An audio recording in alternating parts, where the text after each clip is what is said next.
Hello, welcome to this video on critical path analysis.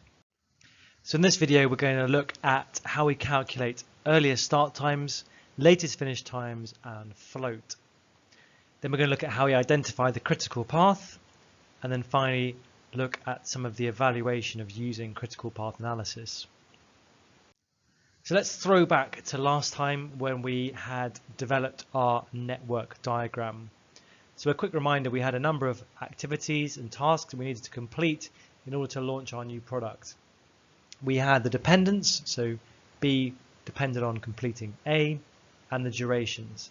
And so we have a network diagram like this. We have nodes that are numbered points in time. We have activities taking place and their duration underneath. Now to complete our network diagrams, we add two more things. We add the earliest start time and the latest finish time. So let's start off with the earliest start time. What does the earliest start time mean? Well, the earliest start time tells us the earliest possible time at which the next activity to the right can begin. And we write that number in the top right hand section of the node. So we write it where we've got these quadrants. So why did I write 0 here? Well, let's listen to our definition. It's the earliest time at which the activity to the right can start. So A can start straight away. So the earliest time it can start is 0 weeks. Now let's look at the next load along. Why did I write 2 here? Well, what's the earliest time that B can start? The earliest time that B can start is only once A has finished, and A takes 2 weeks. So the earliest time that B can start is 2 weeks in.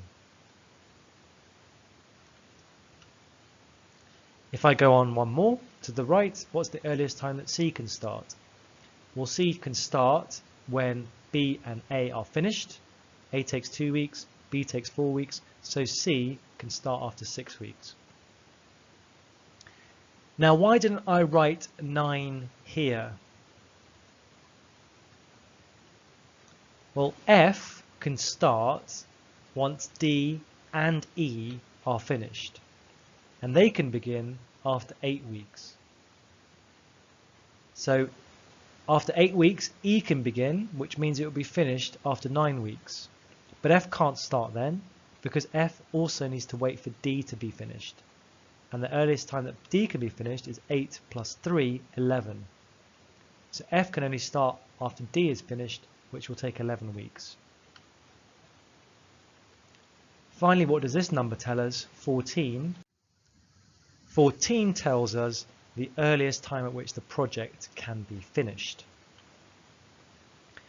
So some rules for calculating the earliest start times. We move from left to right by adding the duration of the activity to the previous earliest start time. So for example, the start time for B, we move left to right, we take 0, the previous earliest start time, and we add on the duration of the activity. So 0 plus 2 gives us 2. 2 plus 4 gives us 6. 6 plus 2 gives us 8. Now here we have a bit of an issue, because if I go via E, I would get 8 plus 1, I would get 9.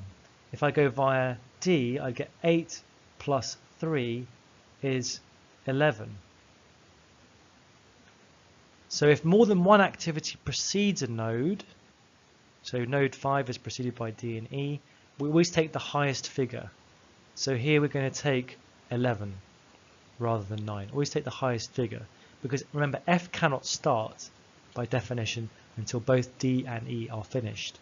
So we have to wait for the longer of the two activities to finish, and that means F can only start after 11 weeks.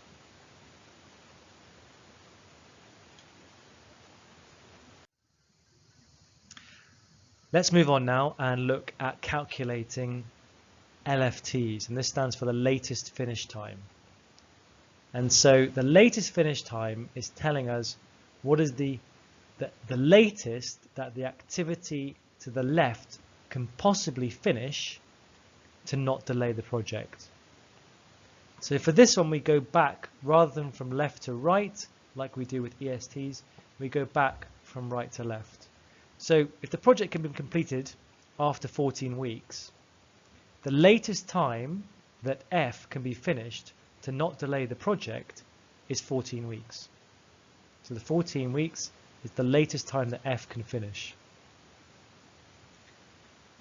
What's the latest time then here that D and E can finish?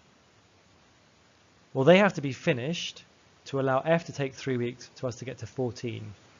So 14 minus 3, 11. Both D and E must be finished after 11 weeks. If I go back again, what is the latest time here that C can finish? Well, C must finish to allow D and E to take place. And D is going to take 3 weeks. So to get to 11 here, 11 minus 3, C has to be finished by 8 weeks so that D can begin and not delay the project.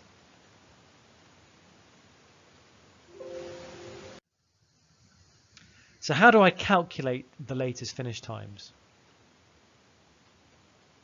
Well, the latest finish time is calculated by working from right to left, subtracting the duration activity from the previous latest finish time. So for example here, the latest finish time is 14. I work from right to left. 14 minus the duration of the activity gives me 11. So 11 goes here. Now here I face a slight challenge because when I go from right to left now, 11 minus 1 E is 10. But 11 minus 3 is 8. So which of these two numbers goes in here, 10 or 8? Well, remember this is the latest time that C can finish. And C has to finish for D to begin, and if D is going to take 3 weeks, it needs to be finished by 11. So the choice, whenever I calculate my latest finish time, I always go for the lowest option. If I don't, we're risking a delay. So we've looked at calculating earliest start times and latest finish times. Now let's move on to looking at the float. So the float comes once we've identified the critical path. So the critical path are those activities that cannot be delayed. And if they are delayed, it's going to delay the whole project. So we indicate that by making a score through the activities that are critical. So A is critical, B is critical, C is critical. Now we have D and E here, but only D is critical. If D is delayed, it's going to push the whole project back. Actually, E is not critical because we need to wait for D to finish before we move on to F. F is also critical. So we indicate the critical path by making a score through the activity that cannot have any delay. If any of those activities are delayed, take a bit longer, it's going to push back our 14-month deadline. So how do we calculate the float? Well, the float is the amount of spare time that arises between the completion of an activity and the starting of the next activity. So the only activity here that will have some float, that has some spare time, is activity E. And we calculate the float by saying, when has activity got to be finished by? And that's 11, minus how long E will take, minus when it needs to start. And that will tell us how much spare time there is associated with that activity, how much that time that activity could float by before it starts to delay the project. So the float for activity E would be 2 months in this case. So 11 months minus 1 minus 8 equals 2. E could be delayed by 2 months, which kind of makes sense when you look at it because E could take up to 3 and it wouldn't delay the overall project. It would just finish at the same time as D. So E is not a critical activity. There could be some delay in notifying suppliers of our requirements by a month, and it's not going to delay the overall project.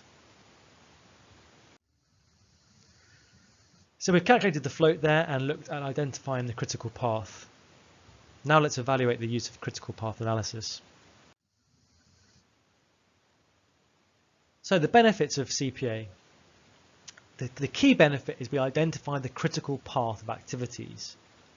And this helps us to identify those activities that are really important to complete. And we can perhaps put our best staff, our best resources on those activities to make sure they're completed on time, so we complete the project as quickly as possible, which may be a way of gaining a competitive advantage. If we can bring out new products quickly, we can gain first mover advantage in a market. If we can complete work developing products quickly, this could improve our working capital by reducing the cash that we have tied up in stocks. This system also works very well with just-in-time and lean production. Improved efficiency can lead to lower costs, which can mean lower prices or higher profit margins. What are the limitations, the drawbacks? Well, again, it depends on the reliability or the accuracy of the data that we use. We must ensure that managers' estimates of the times each thing is going to take are actually achieved. So this might have a link to human resource management and issues such as motivation and working with trade unions. The estimates are vulnerable to outside events. For example, if one of our activities or tasks is to make an order for deliveries and there is some form of delay, it's going to upset the critical path of our project. So in this video, we've looked at calculating the earliest start times, the latest finish times, and the float for activities, identifying the critical path, so we know which activities we cannot afford to delay, which activities we need to have our best people on, and then we've, at the end there, evaluated the use of critical path analysis. That's it. Thank you very much for listening.